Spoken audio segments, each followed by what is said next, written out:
This was the first tour group the humans have permitted in their space since the Agreen War some 5 years ago. We were more than just a little bit indebted to humanity following the end of that war. A war that was fought over 700 years, brought to its end in barely 5. Humanity is simultaneously wondrous and terrifying. So it was indeed a great honor that I, Ambassador Thraxthran of the Eridanes peoples, be one of the few permitted to engage with humanity's tourism industry. I stood side by side my fellow delegates of the Galactic Confederacy and waited patiently for the tour to begin. Today was the first stop in our tour of human history. It was something humans called a tank museum. So what exactly are we doing here then? Tank museum? Are they going to show us a collection of storage equipment then? The Taurian ambassador asked in an annoyed fashion. Don't be so cruel, Thantis. You owe these humans as much a debt as the rest of us do. The least you could do is humor them. Ambassador Kren from the Serenai snapped at him. Now, friends, let us not push the issue. We have a day off and are going to take a nice walk through the hallowed halls of history. I see no reason to whine. Let us enjoy ourselves and enjoy the buffet at the tour's end. I have heard human cuisine is beyond phenomenal. I responded in kind, calming the fears in my fellows. Query. This one wonders what this facility is. Is it a storage hub or warehouse? This one believes it too small to be a museum. Euron from the Juhanti Imperium spoke next, his melodic voice titillating our senses. Our thoughts were interrupted by a human male, a very young one, approaching us. Good morning, everyone, he yelled out in a happy and friendly tone. My name is Marcus, and I will be your guide for this tour. If you would please follow me. He beamed a smile at us and beckoned us to follow him. Oh my, are all humans this intimidating?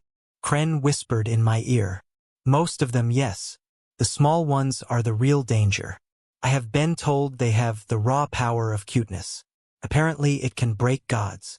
I replied, relaying what I have been told by others. Oh my! Welcome to the Museum of Military History in the University of Europa.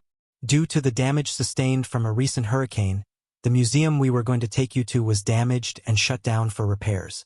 However, we fully believe that this will make a more than effective substitute and provide a more interactive experience. To begin our tour, we thought it pertinent to start with one of the greatest war machines we have ever created, the tank, Marcus announced proudly. All of us looked at each other, confused. Did humans drop liquid storage tanks on each other? First, please have a seat in these. We call them beanbag chairs, he said, gesturing to the strange chairs that were in the room. The chairs, if you could call them, that were strange foamy things that molded themselves to fit us. They were strangely comfortable, but it took us a fair amount of time to settle into them. This is a holographic simulation suite. It will allow us to do basically anything within a safe, controlled environment with absolute accuracy in simulation and visualization. So let's get started. This is the tank. Specifically, the N3A Washington main battle tank. I'm sure you are all familiar with it, Marcus said. The room suddenly went dark and a massive noise was heard. A strange metallic grinding, screwing noise came from a dark corner of the room, and a huge lumbering metal beast on tracks appeared in our midst. We recognized it immediately. The humans called them tanks? What insult was this? We called them death boxes, wheeled evil, menaces, or war beasts. They called them tanks? The machine trundled into the room with its engine roaring and performed several maneuvers in front of us, twisting its turret and its gun around. It performed maneuvers we thought impossible for any vehicle, such as performing a full turn while still in place, never moving its cannon. Its turret stayed fixed on a target while it moved over hills and trenches with a kind of ease that would make the great skimmerant back home look like a paraplegic. Then, for a finale, it fired its cannon. The thunderous roar of that horrible beast put us all into terrified silence. That was a recording of a proving grounds run. It was simply a test to showcase the machine and prepare it for battle. Do not be afraid. It's just a hologram. It can do no harm. Marcus smiled warmly at us. I don't know the effect it had on others, but I was not comforted at all. Now, the reason this was shown first on your tour was not because of recent events. It was because of an event that took place 300 years ago. You find yourselves here in an absolutely auspicious event. Today is the 300-year anniversary of the first ever tank versus tank battle in history. The scene changed to one of merciless devastation. A bland smoky haze hung heavy in the air.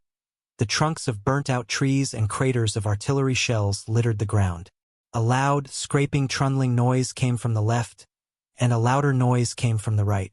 The background noises of falling shells, screaming men and gunfire rang through the air. April 24, 1918. The Second Battle of Villers-Bretonneux rages on as French and Allied forces engage German troops on the battlefield. Dozens of smaller battles across a massive landscape, none more significant than this. In a field near the town of Amiens, 3 British Mark IV tanks approached their battle deployment line, while 3 German made a 7V tanks march to meet them. The scene changes to us gasping in horror as the massive, oddly shaped monsters appear out of the fog, bristling with cannons and machine guns. 3 British Mark IV tanks, 1 male variant featuring heavy cannons and artillery guns, and 2 female variants featuring infantry support weaponry such as machine guns. Approaching them are 3 of only 20 A7V tanks ever built, armed with machine guns on all sides except the front, where an artillery gun is mounted. The slow-moving beasts, staggeringly slow, approached and spotted each other through the smog of war. We could clearly see massive fundamental differences in design on both sides. The British Mark IV tank, with its classic lozenge shape, weighed 28 to 29 tons, was almost 26.5 feet long, more than 8 feet high and up to 13.5 feet wide. It had a crew of 7 or 8 and came in 2 versions. The male with 2 6-pounder 57mm, guns mounted on each side and 3.303 machine guns, and the female with just 5.303 machine guns. Its top speed was a blazing 4 miles per hour. The German A7V tank weighed 30 to 33 tons, was more than 24 feet long, 10 feet wide and more than 10 feet high. It had a crew of 18, a single 6-pounder, 57mm, gun mounted at the front and 6 7.9mm machine guns. The Germans called it the Monster. Marcus' explanation didn't make us feel any more comfortable despite his pleasant demeanor. To this day, only one surviving model of the German A7V exists, permanently encased in amberlite, a synthetic form of fossilized tree sap that will guarantee it never disintegrates or suffers damage for millions of years to come.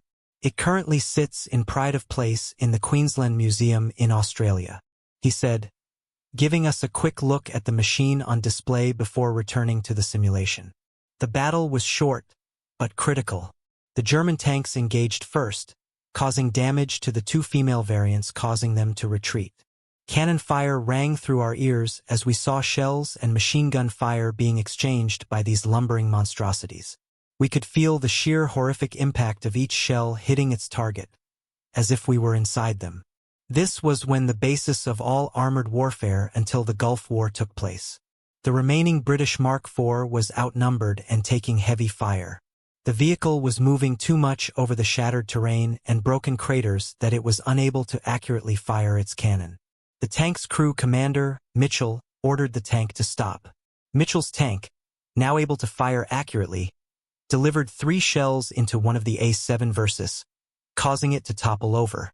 We watched as 3 heavy shells blasted through the armor plating like it was made of paper. All 7 of us shuddered in terror as we heard and felt the huge thunk of the machine toppling and hitting the ground. We watched as men poured out of the crippled machine and began to be hit by the Mark IV's machine guns. The Mark IV's crew began to panic, loading scattershot shells and firing at columns of advancing German infantry, because despite their victory, they were still in an active combat zone. German infantry attacks caused the crew to attack the other 2 targets, missing their shots. Miraculously, both the remaining A7V tanks retreated, allowing the crew to continue advancing. The scene showed the exchange of fire, followed by the agonizingly slow retreat of the 2 bigger tanks. Our minds were now scarred, even though some strange pixelation or blur covered each image, likely to stop us from ever seeing the true horrors of war. We still felt more than just a little bit uneasy, scared and sick at the sights. The battle continued. The Mark IV returned its advance and got stuck in a crater. By great luck, a follow-up attack was being launched nearby by a company of 10 British Whippet tanks. The British medium Mark, a Whippet weighed 14 tons, was 20 feet long, almost 9 feet wide and 9 feet high. It had a crew of 4.303 machine guns and a top speed of slightly more than 8 miles per hour. The scene quickly changed to show an overview of this Whippet tank, followed by the scene changing back to the horrific noises of machine guns tearing through infantry. Even though it was censored by pixelation, we could clearly understand those tank treads were squashing humans as they moved around. The Mark IV continued its advance after repairs and getting out of the crater, only to be engaged by another German A-7V around 1,000 yards away. This time the Mark IV's luck ran out, and it was hit by an artillery shell, disabling its track. At this point, the commander ordered its crew to abandon and retreat to the front lines. This was the very first ever tank versus tank battle in human history. We sat stunned, unable to speak. The pixelation was thorough, but the sounds and noises made us know exactly what was going on in there. Thus ends this part of the tour. For now, it's time for lunch. We understand you may feel a bit queasy, but we guarantee once you get some of our food near you, you will begin salivating in anticipation uncontrollably for a long time to come. If you will follow me, I will show you to the restaurant. His voice was chipper and happy. Then on the way, we passed it. A granite stone slab with a bronze plate on it with the words, "Never forget Villersbredener. 25,000 casualties," engraved on it as a tank sat in quiet vigil on a pedestal above it. Next to it were crosses on two of which hung old helmets. The nameplate said it was a Whippet tank. The entire group stood in a silent awe as the simple words, "Never forget," ran through our minds.